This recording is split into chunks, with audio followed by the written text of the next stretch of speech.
In 1891, The Pharmaceutical Era, Volume 5, February 1st, 1891, listed Blackstone exceeding $2 million in sales, doing well, listed as a Sumatran wrapped cigar.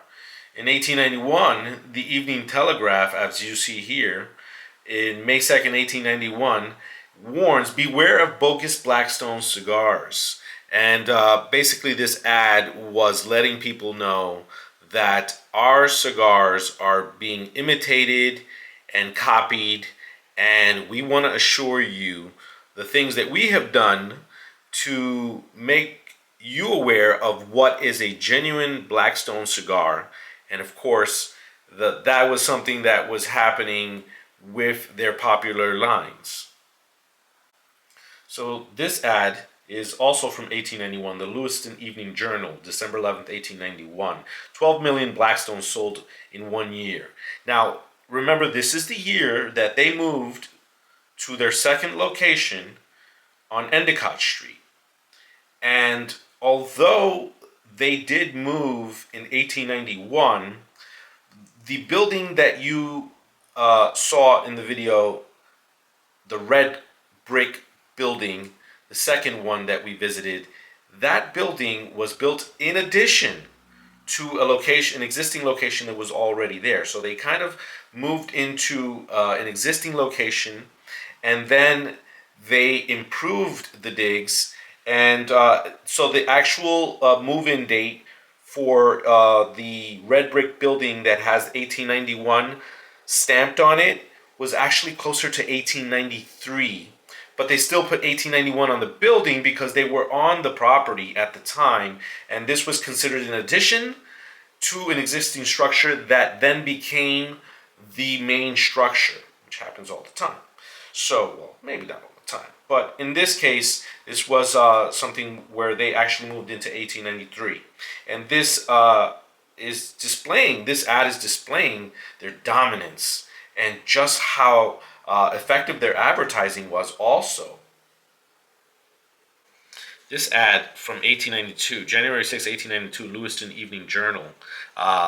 There is, as you can see here, tobacco and cigars, Weight and Bond, the best cigar Blackstones. 5 points to consider. They outsell all other 10-cent brands, are better than imported 15-cent cigars, are handmade, clear Havana filled, free from artificial flavor or drugs. They have finest Sumatra wrappers. Proof of popularity, over 12 million sold in 1 year. Be sure you get those manufactured by Weight and Bond. Our success has brought out many imitations and bogus Blackstones.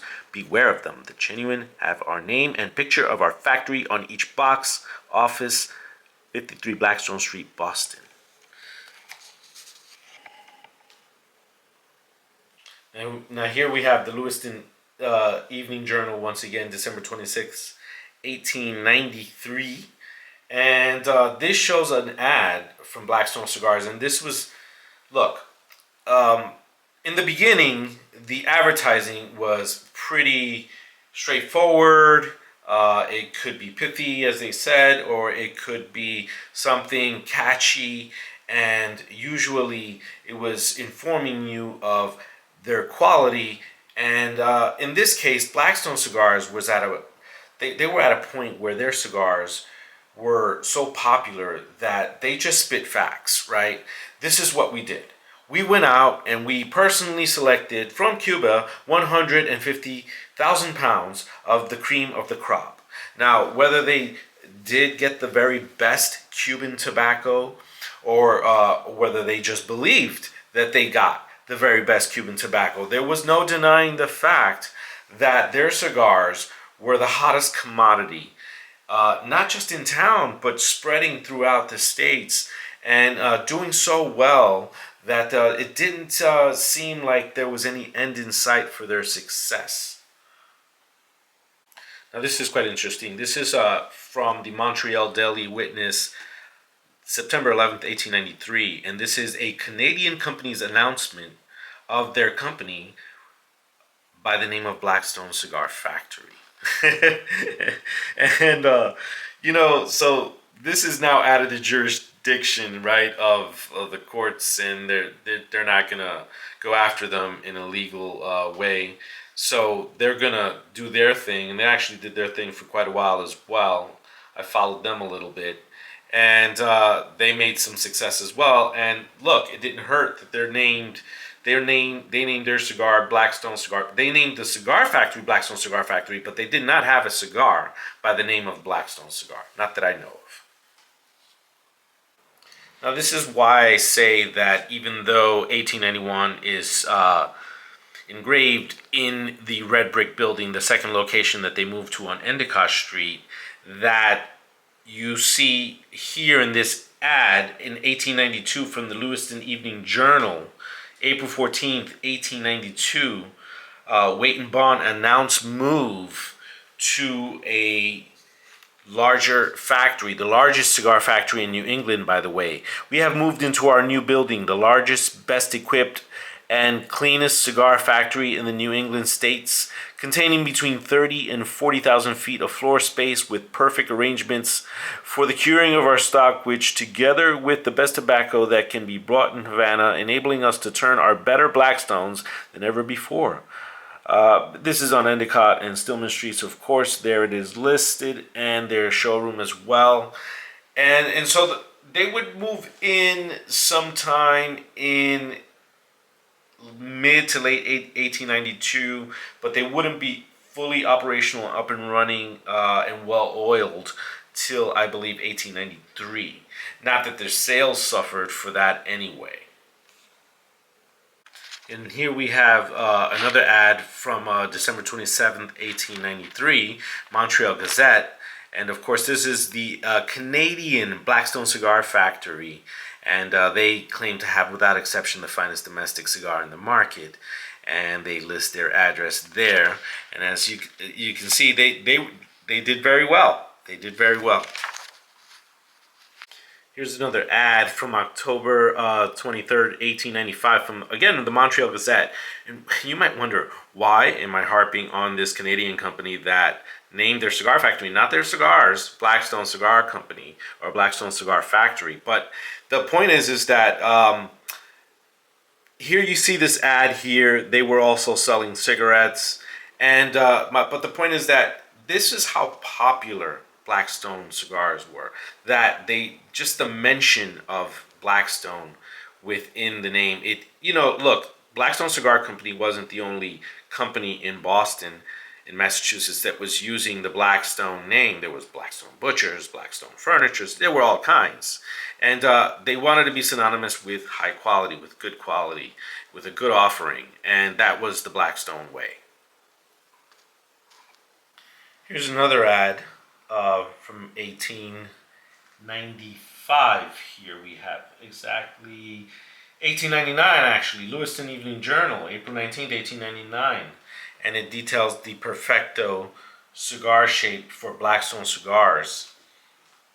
And, throughout the 1890s, there were rumblings from the Cigar Makers Union in regards to certain companies that had moved and employed women and children, and they were concerned with that spreading. And worse, they were even more concerned with the fact that cigars would no longer be handmade, they would be machine made. And there would shift their concern back to women and children, and the reason that the companies should not be allowed to operate under the conditions that they do with the machines and with the women and the children is that the safety of the women and the children should come first, and these places, while claiming to be sanitary, are not really that safe for the women and children, as I stated before. The dark side of, making a little extra cash on the side for the women and especially for the children. But the children would skip school to go work at these locations and these factories. So they were missing out on their education. And it wasn't really working out. And people were starting to kind of rumble and talk about this out loud and state that this should not be allowed.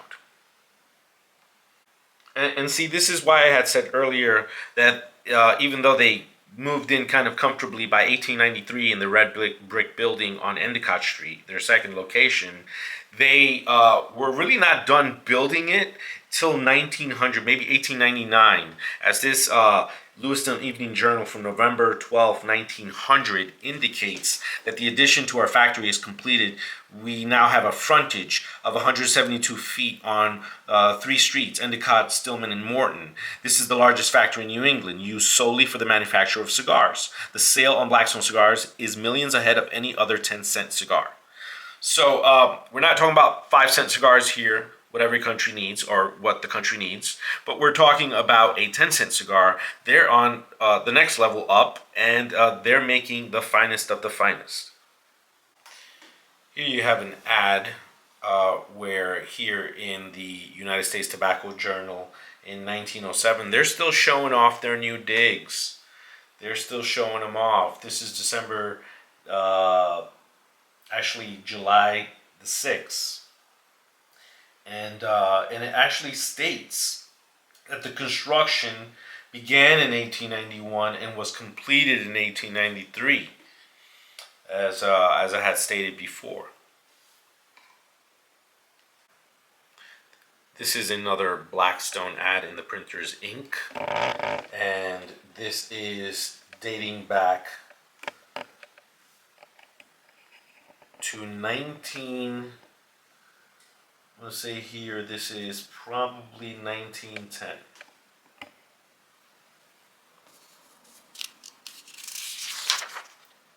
It's actually 1909. And this is just, the printer's ink was very friendly with the Cigar Makers Association and Union and the manufacturers, and it would print different ads. And this one is just showing you the strength of the Blackstone ads. Here's another ad from the Boston Evening Transcript, March 9th, 1910.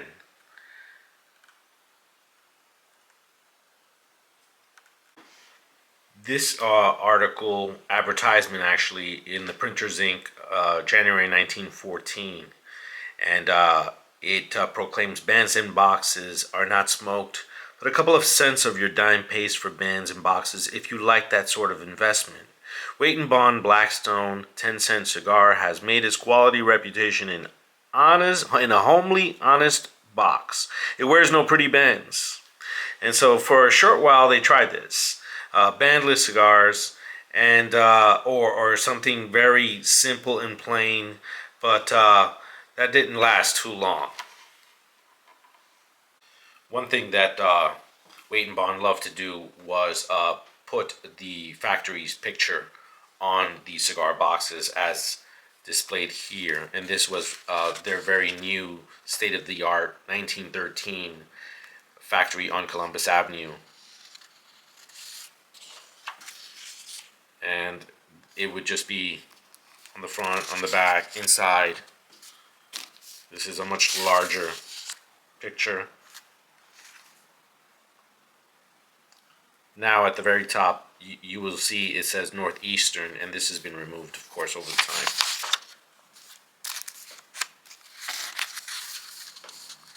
Here we have another box, extremely mild, and you have the factory once again.